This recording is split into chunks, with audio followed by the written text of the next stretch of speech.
Halo anak-anak hebat, Assalamualaikum warahmatullahi wabarakatuh. Alhamdulillah, hari ini kita berjumpa kembali dalam pembelajaran tematik. Bagaimana kabarnya hari ini? Semoga semua dalam keadaan sehat walafiat ya, amin. Nah baik, pada pagi hari ini kita akan melanjutkan pembelajaran tema kita, yaitu tema 7. Ya baik anak-anak semuanya, sebelumnya mari kita buka dengan mengucapkan basmalah. Bismillahirrohmanirrohim. Baik, hari ini kita akan membahas yaitu muatan SBDP, IPA, dan IPS. Nah, ayo anak-anak semuanya, silahkan siapkan alat tulis kalian ya. Dan langsung simak materi kita hari ini. Seni budaya dan prakarya. Pengertian seni patung. Patung termasuk salah satu karya seni rupa. Patung adalah benda tiruan, manusia dan hewan yang dibuat dengan teknik pahat. Patung merupakan karya seni 3 dimensi yang memiliki ruang atau volume sehingga dapat dilihat dari segala arah. Corak patung dari tiap daerah di Indonesia berbeda-beda. Corak patung muncul karena pengaruh budaya yang ada pada masyarakat. Ada corak patung yang meniru bentuk alami, seperti manusia, hewan, atau tumbuhan. Ada juga corak patung yang berbentuk abstrak, yang berupa bentuk kubus, silinder, piramida, atau kerucut. Ada beberapa bahan yang digunakan untuk membuat patung, yaitu bahan plastis, kayu, batu, logam, dan gips. Bahan plastis yaitu bahan yang mudah dibentuk seperti tanah liat, plastisin, atau sabun batangan. Bahan plastis merupakan bahan yang paling mudah digunakan dan didapatkan untuk membuat patung. Bahan dan alat pembuatan patung. Jenis bahannya bahan lunak, yaitu bahan yang sifatnya mudah dibentuk. Contoh bahan lunak, tanah liat, plastisin, lilin, sabun batangan. Alat yang digunakan yaitu butsir, meja putar, cetakan. Jenis bahan berikutnya bahan keras, yaitu bahan yang sifatnya sulit untuk dibentuk. Contoh bahan keras, kayu, dan batu. Alat yang digunakan yaitu pahat, palu, dan amplas. Berikutnya, bahan campuran, yaitu bahan yang bukan berasal dari bahan lunak maupun bahan keras. Contoh bahannya semen, pasir, emas, perunggu, dan kuningan. Alat yang digunakan yaitu cetakan dan amplas. Teknik pembuatan patung. Teknik pembuatan patung terbagi menjadi 3 macam, yaitu yang pertama, teknik butsir. Teknik butsir merupakan teknik dengan cara memijat-mijat bahan, mengurangi bahan, dan menambah bahan sampai membentuk bentuk yang diinginkan. Yang kedua, teknik pahat. Teknik pahat merupakan cara pembuatan patung dengan mengurangi bahan sedikit demi sedikit. Yang ketiga, teknik cetak.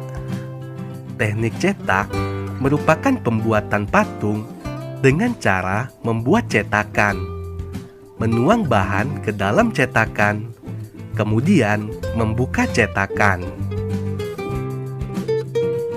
Ayo perhatikan gambar berikut. Menurutmu, bahan dan teknik apa yang digunakan untuk membuat patung berikut?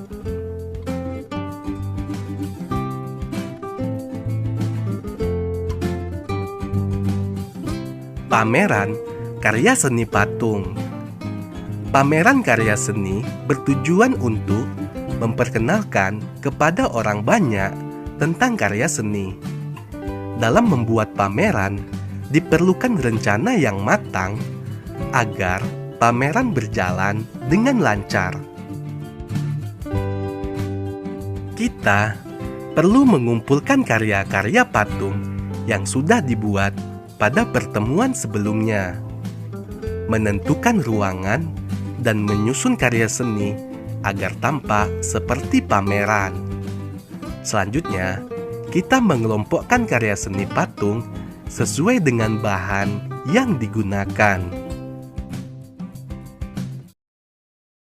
Ilmu pengetahuan alam. Persiapan dalam menghadapi masa pubertas. Saat memasuki pubertas, kebutuhanmu untuk berteman menjadi lebih besar. Kamu akan membutuhkan teman untuk belajar bersama, berbagi cerita, dan mencoba hal-hal baru. Teman dan lingkungan di sekitarmu memiliki pengaruh yang besar bagi kehidupanmu. Oleh karena itu, kamu harus dapat memilih teman dengan baik.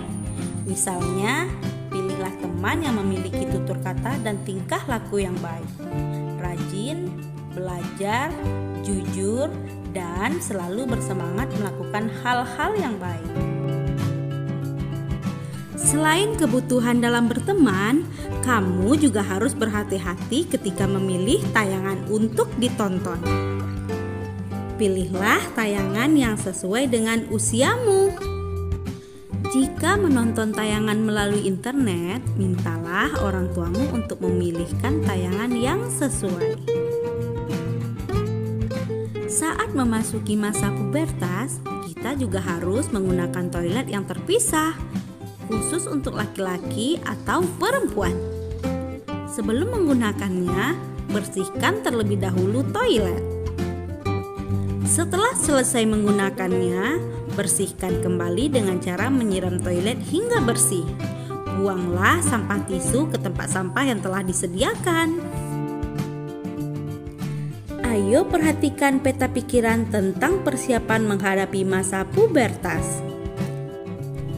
Persiapan menghadapi masa pubertas, yang pertama, kamu harus mencari informasi terkait pubertas. Yang kedua, mendekatkan diri kepada Tuhan. Ketiga, mendengarkan nasihat orang tua. Keempat, memilih teman yang baik. Dan yang kelima, melakukan hal-hal yang positif. Cara melindungi diri dari penyakit pada masa pubertas. Memasuki masa pubertas, kebersihan tubuh harus selalu diperhatikan. Tujuannya untuk menjaga kesehatan dan menghindarkan diri dari penyakit pada sistem reproduksi yang dapat terjadi pada laki-laki maupun perempuan. Beberapa penyakit pada sistem reproduksi seperti gonore, sifilis, dan kanker rahim. Berikut beberapa hal yang harus diperhatikan untuk melindungi tubuh dari penyakit. 1. Mandi dan basuh wajah secara teratur untuk mengurangi resiko tumbuhnya jerawat. 2. Mencuci tangan setiap hendak dan selesai buang air besar atau BAB dan buang air kecil, serta menyiram kloset dengan bersih. 3. Mengganti pakaian ketika sudah lembab, terutama setelah berolahraga. Biasakan juga untuk tidak menggunakan handuk atau pakaian secara bergantian dengan orang lain. Ilmu pengetahuan sosial. Kerjasama negara-negara di Asia Tenggara dalam bidang pendidikan. Banyak program yang dilakukan oleh negara-negara ASEAN sebagai bentuk kerjasama dalam bidang pendidikan. Salah satunya adalah pertukaran guru dan pelajar. Selain pertukaran guru dan pelajar tersebut, negara-negara ASEAN juga melakukan beberapa kerjasama yang memiliki peran dan fungsi sebagai berikut. Yang pertama, deklarasi kerjasama pendidikan. Deklarasi kerjasama pendidikan bertujuan mencapai masyarakat ASEAN yang peduli terhadap pendidikan. Deklarasi ini mengajak negara anggota ASEAN untuk bersama-sama mengatasi permasalahan tersebut. Deklarasi ini juga berfungsi sebagai pendorong penyedia sarana pendidikan dan tenaga pendidik yang memadai. Yang kedua, pelaksanaan program pertukaran pelajar se-ASEAN. Program ini berperan meningkatkan daya saing siswa dalam bidang pendidikan, karena hanya siswa-siswa yang berprestasi yang dapat mengikuti program tersebut.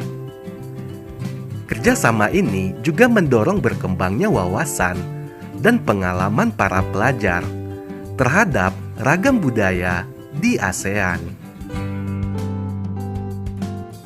Selanjutnya, kerjasama di bidang ilmu pengetahuan dan teknologi. Kerjasama ini diwujudkan melalui kegiatan penelitian bersama.